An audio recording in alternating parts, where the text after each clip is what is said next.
Hello and welcome to this edition of Novo Live, the podcast. I'm Kurt Kubiak, CEO and leader of Novo Health. And we bring to you, every session, different perspectives of the healthcare delivery system, providers, employers, patients, different ways of understanding how it is we can make the healthcare system more accessible, more affordable.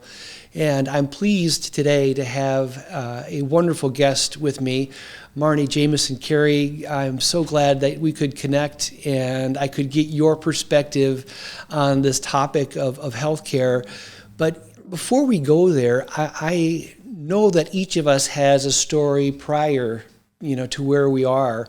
And it's helpful for, I think, our audience to understand that we are ourselves, humans, right, that we've got a life outside of healthcare. We've got families that we're managing, all the other issues that, the rest of us are dealing with, in addition to this healthcare topic that is so passionate for both of us. Could you just give us an introduction and help our audience understand who you are, your history, Marnie, please? Oh gosh, well, trying to bring it full circle. I'm a wife and writer and syndicated columnist and healthcare advocate and a mother of 5 children with a blended family, and they're off in the world doing wonderful things. So I'm most proud of that. I came to healthcare out of journalism school. My first job out of journalism school was to work in a hospital.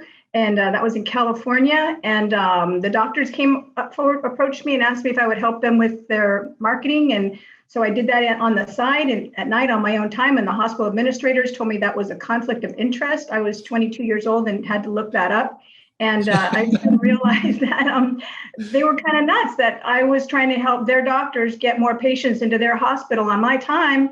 And they had an issue with that. So I quit and I started my own PR firm. I didn't know it. I didn't want to say I was unemployed. So I said I was freelancing. But next thing I knew, in 3 months, I needed a secretary and off I went, started a PR firm in the San Fernando Valley. And I ended up representing most of the big major medical centers in the Southland. And the agency kind of ran me more than I ran it, but it was a ball. And then I started having a family. And when I was 9 months pregnant with my second child, I thought this might be a little too much and sold the business. And as soon as I did, the LA Times, which had been familiar with me because I was working with them to try to get stories pitched, asked me if I was clean and sober, meaning that I was no longer in PR. And if that were true, if I could start writing for them. So I became a freelance health reporter for the LA Times and did that for a number of years. Until fast forward to 2014, and my kids are off to college, or one's in high school, one's off to college, and I wanted to get into the newsroom and took a job at the Orlando Sentinel as their health reporter. And that's what got me into Florida. And here I am, and I was tapped 8 years ago by the founders of the nonprofit, the Association of Independent Doctors, which I'm sure we'll talk about, to lead the effort of trying to help America's doctors become independent, which would help improve, among other things, the affordability and the accessibility of healthcare, which I know is a topic that's near and dear to your heart. So that's how I got here. Yeah, wonderful introduction, Marnie, and thank you for giving us a little bit of your history and understanding that you've got all these other roles, that you're trying to fulfill. I can say that from my perspective, once I got involved in this healthcare space and realized how many improvements were required and the price point that we were headed toward, understanding that I've got 3 boys myself, you've got your 5 kids in your family, right?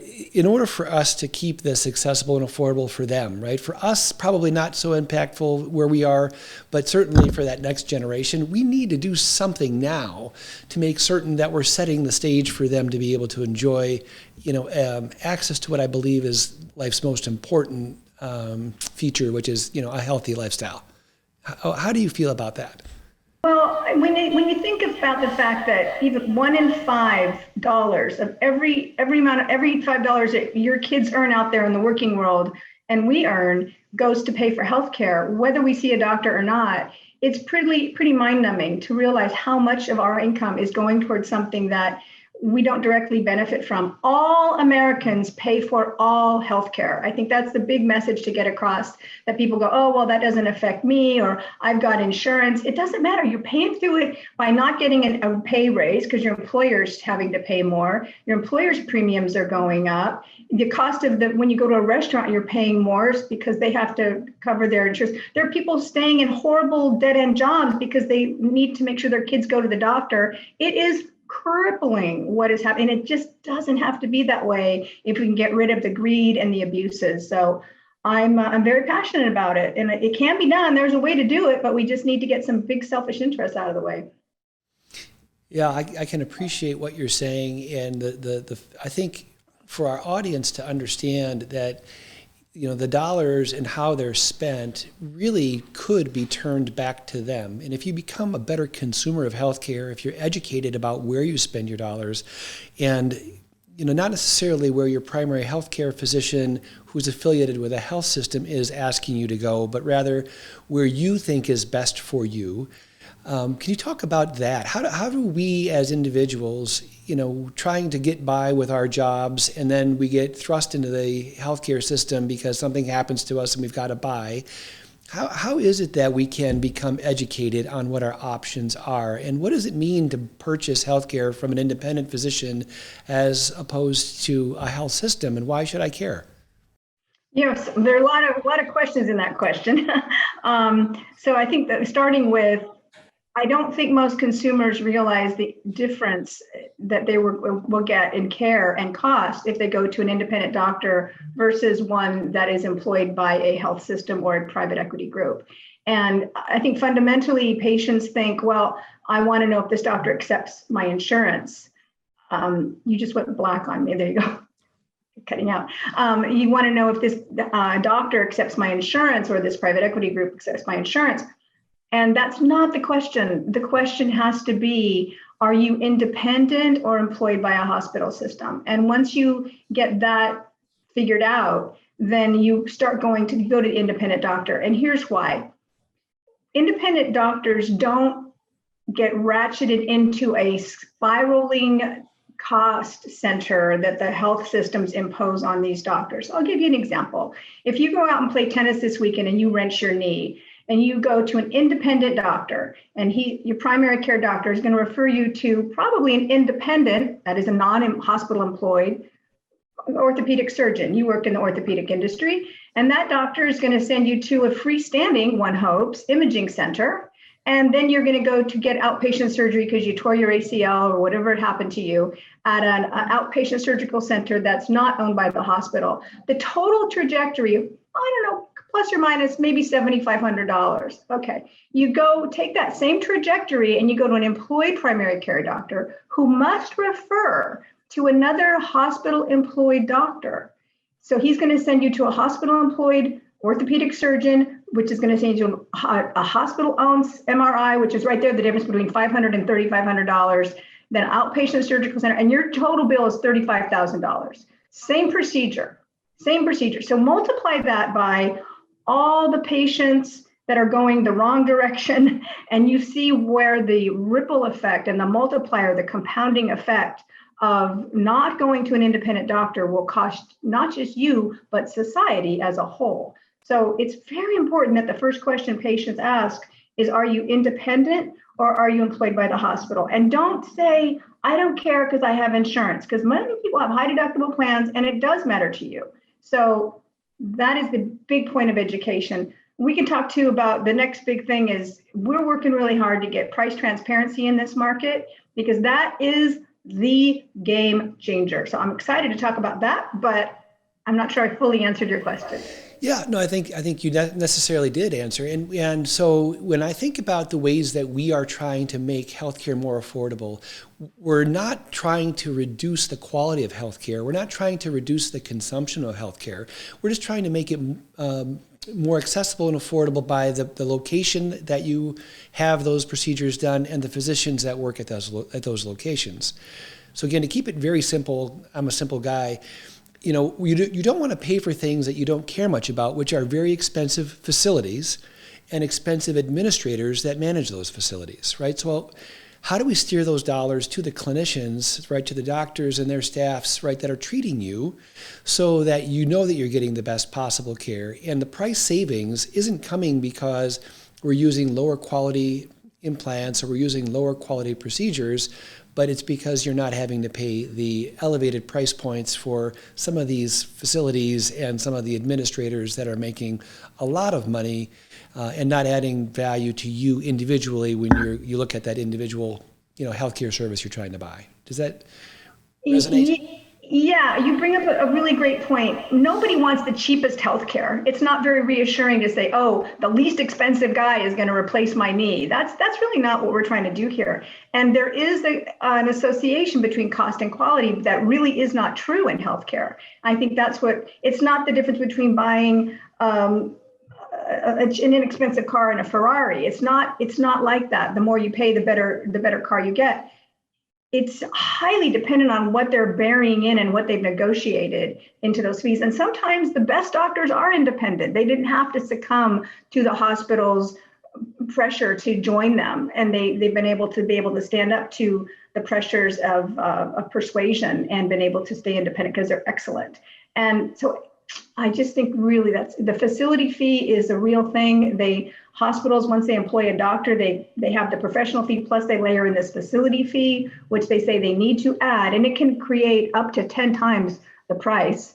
They say to leave the lights on 24/7 to operate our infrastructure. I don't want to pay for that.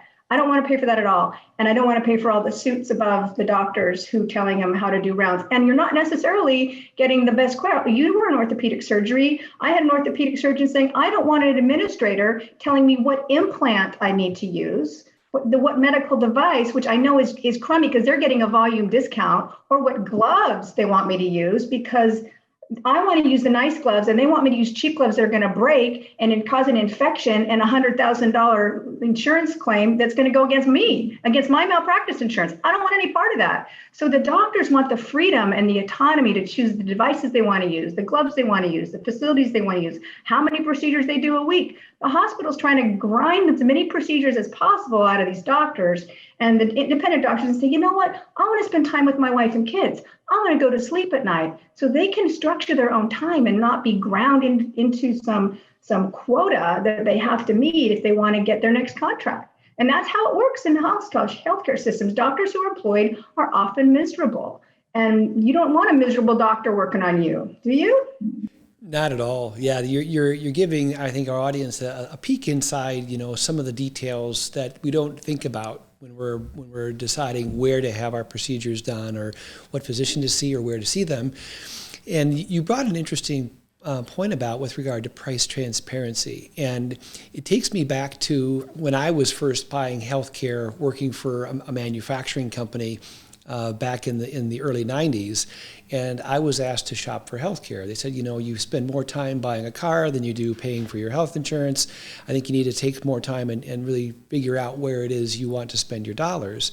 But back in the early 90s, and even early 2000s, we didn't even understand what the prices were. So if I wanted to be a good consumer, it was very difficult because the system wasn't set up for me to be able to see what is the best quality, what are the price points, so that I could make that informed decision. So can you tell me a little bit about this price transparency movement and what it means to the industry overall?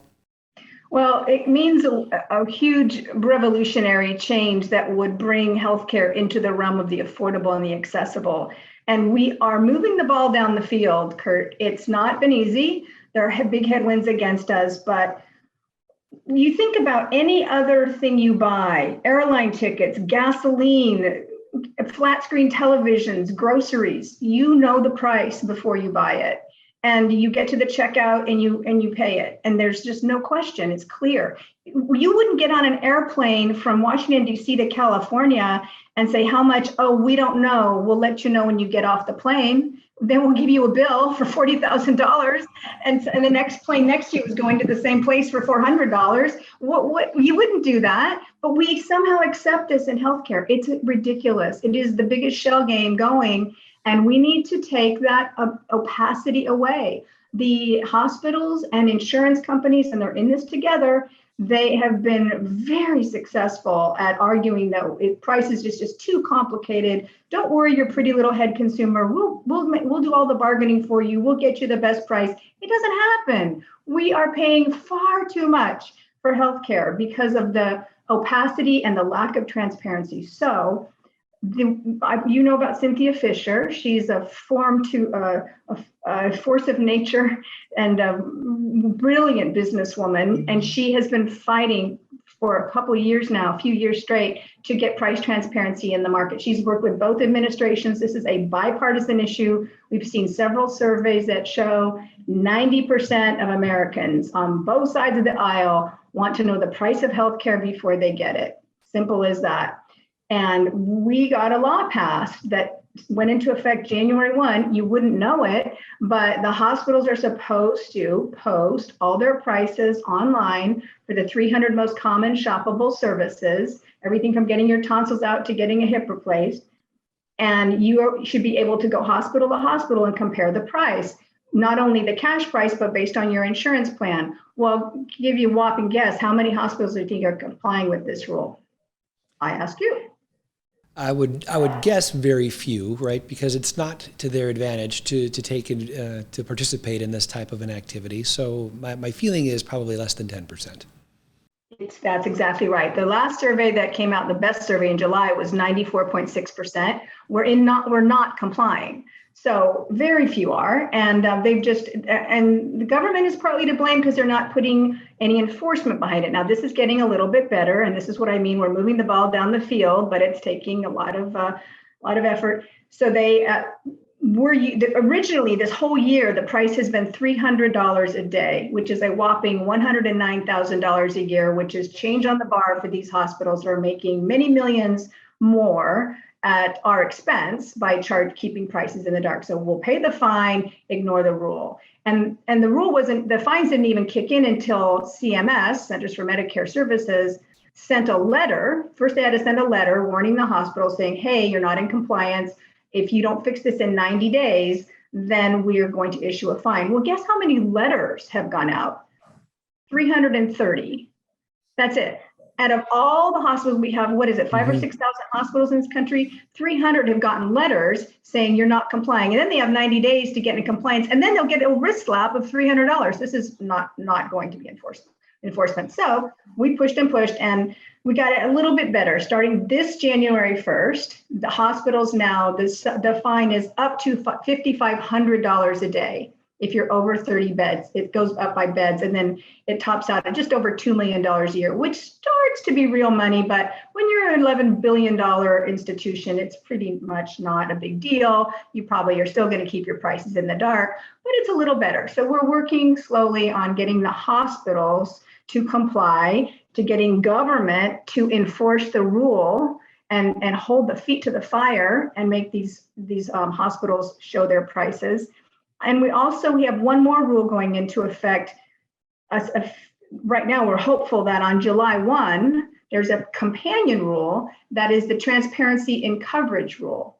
And that would require insurance companies to do just what we've asked hospitals to do, cough up their prices. That way, the finger pointing has to stop. If the hospital says, oh, we will charge this if you have Blue Cross plan such and so, Blue Cross will have to put up the same amount. And we need to make sure these numbers marry so there's not any finger pointing. And they've been working really hard. As you know, the hospital challenged the rules in court and lost twice. And the insurance companies have challenged their rule and they got it postponed 6 months.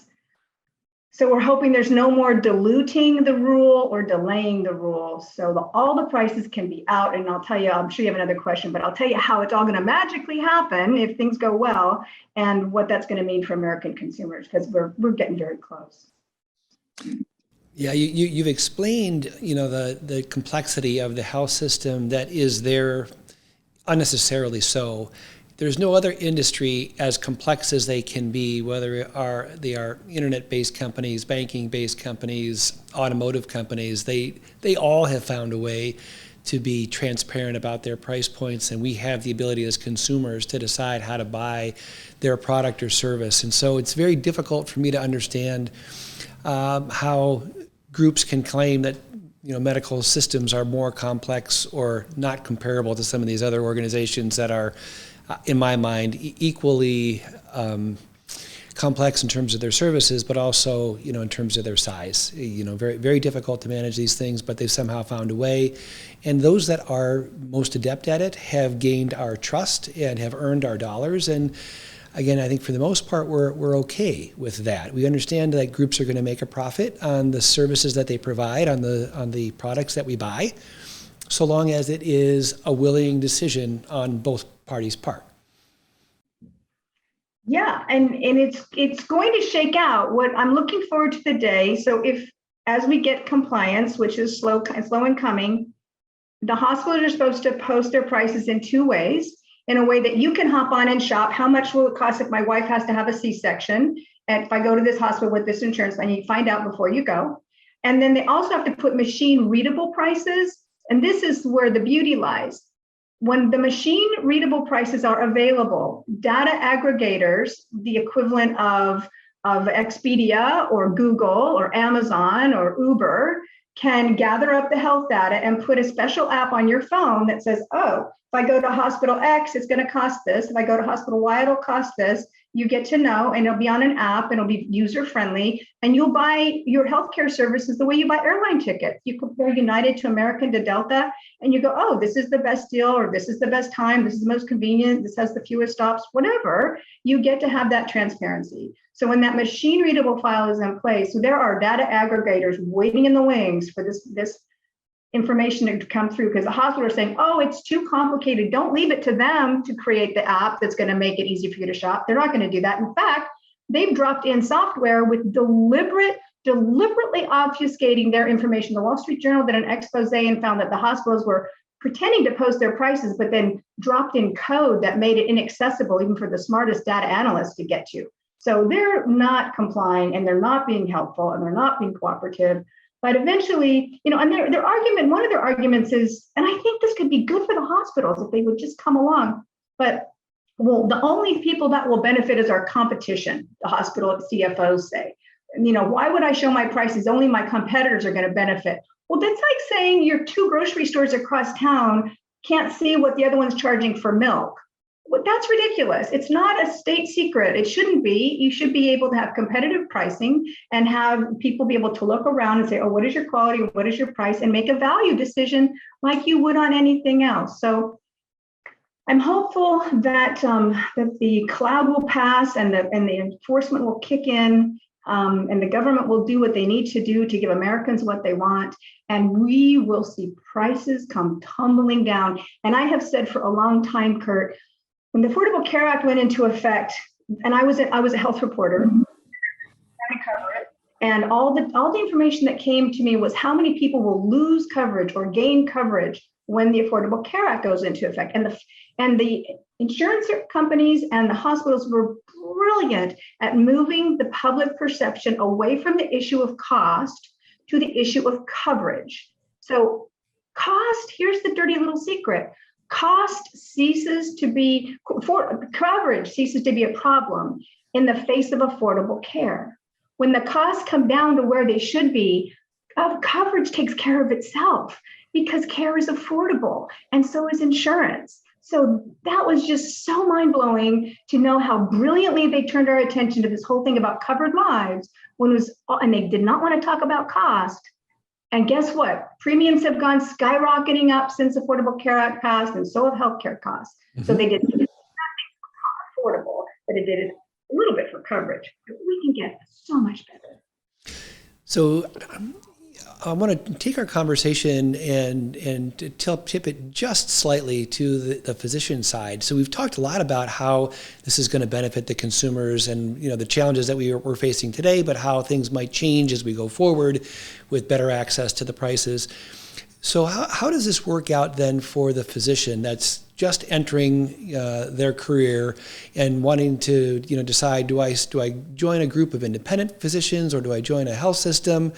And what do you project could be an argument for one of these young physicians entering the market in making this decision that you can put your time, your effort, your energy behind an independent organization because they will have your best interest in mind? How do you envision that playing out? This is a personal question as well. I have two daughters who are about to enter the medical professions, not MDs. One's becoming a vet and one's going into neuropsychology. And I have been hearing firsthand, especially in veterinary medicine, the private equity persuasions that are coming at my daughter to be employed by them and to move into that market versus the independent practices. And she knows where I stand and she knows what I think, but man, is it when you're coming out of medical school and you have all that debt and they're dangling all this money at you. And I'm like, but there are some little magic words like productivity. So she'd get a base pay and then productivity, which is how many procedures she does on these animals. And the more she does, the higher she gets paid. That's a disincentive. I had a dentist who was a member of AID who said, he was getting persuaded to go to work for a private equity firm, the Delta, Aspen, Bright Smile, all these companies that buy up dentists. And he was working for them and they were saying he wasn't putting in enough crowns a month. And he said, I cannot control the rate at which my patients get tooth decay.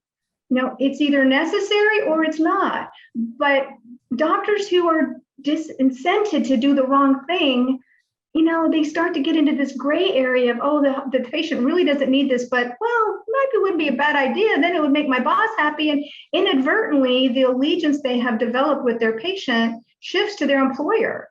And they're working to please their employer and not please the patient. And that's not good for anybody. And you know what? At the end of the day, I really think it eats at doctors' souls because they did not go to medical school to do tests they don't need to do, to order tests, to do procedures they don't need to do. And it makes them feel compromised. And they are being compromised. So I guess I would do a major soul search and say, I know you're getting out with all that debt.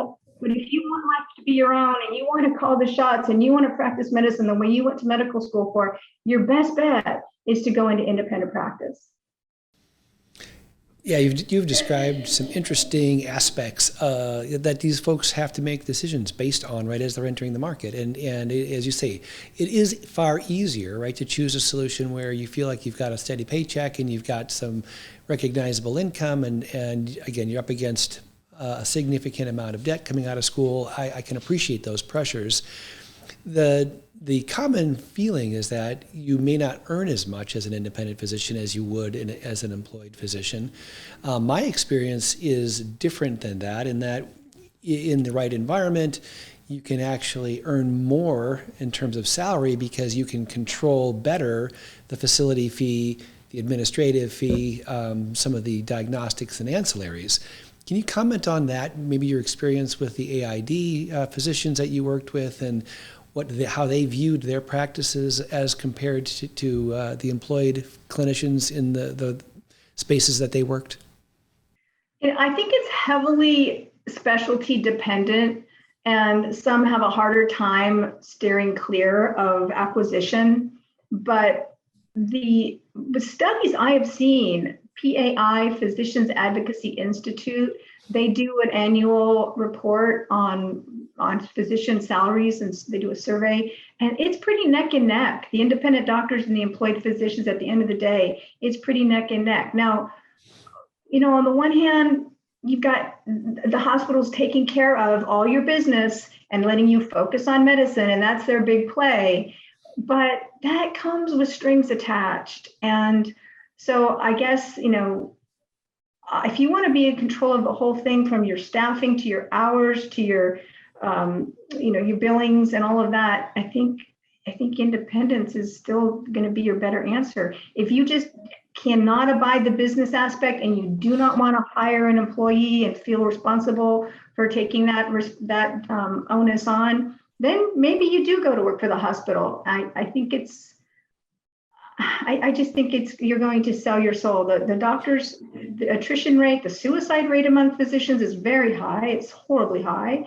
And the satisfaction rate among independent doctors is measurably higher than those who work for someone else. So the other example I was going to give you is the neuropsychology example. My daughter's teetering between going into private practice and going into hospital-based neuropsychology. And the hospital-based ones has better research, better network, of folks to lean on, and sometimes more interesting cases because it's an academic-based research center. But the independent one, where she worked for a summer, she gets to run her own marketing, see her own clients, have a lot better relationship with them, and they're not just the one neuropsychologist in the hospital setting only did 2 kinds of tests every single day. She did the same thing because she was a cog in a wheel. Oh, you do these 2 tests. You just get really good at it. We'll take care of everything else. And my daughter said, I would be as bored as heck.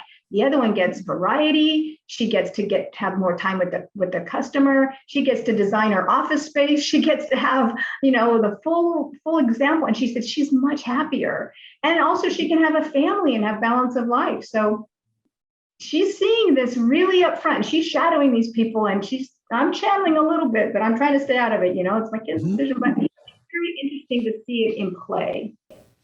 Yeah, your perspective is excellent, not only with the profession, but also within your family. And again, as we started the conversation, this is really about, you and me as fellow Americans trying to, live out the best possible life that we know how, but attacking this healthcare thing as part of who we are and what we do.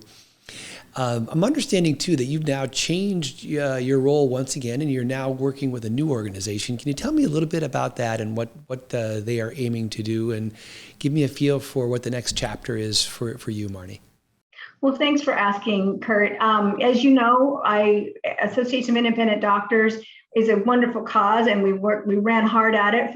I was there for 7 years. The organization existed for 8, and it's really about getting the independent doctors to be, supported and recognized as being the way to go in healthcare. And one of our missions, there were 5 missions, but one of the big ones was transparency in healthcare. And we talked a little bit about it, but if prices were transparent, Americans would see, oh my gosh, if I go to this doctor, it's such a better deal than if I go to this one, right? And so the hospitals would lose their incentive for buying up independent doctors because they wouldn't be able to make the profit because they'd have to get competitive. They'd have to bring their price down. It would fix a lot. So I'm not really giving up on the cause, but I did get a little exacerbated by the doctors who really weren't supporting AID in the numbers that I needed them to grow and to have the voice that I wanted. So frankly and sadly, for lack of physician support, we closed it. We shut AID down in December. And I was up for grabs for about a day and a half. I was having great plans to take French lessons and painting classes and bone up on my tennis, but that didn't happen because, as I mentioned before, Cynthia Fisher, who is a wonderful champion for patients and for price transparency, she started an organization called Patients' Rights Advocates and has been moving mountains on Capitol Hill. And at one point, I testified before Senate in a couple of cases, actually. And her team kind of knew who I was as this doctor spokesperson. She had a second organization called Power to the Patients, which is getting the population much more aware of price transparency and their right to know prices. And she needed someone to run it. And somebody said, well, why not Marnie? So I got a phone call and said, would you be president of Power to the Patients? So I was honored. And of course, I stepped right up. And it's a huge honor, and it's very important to America, and probably more important than my getting better at tennis, which I probably never would be good at it anyway. So she's handling Capitol Hill and the big picture, and I'm trying to work on getting the grassroots folks to get a handle on what their rights are. And I hope together we can put the pressure on our administration to do what they promised to do and to do what's right for all Americans. And check in same time next year and see if we did it, Kurt.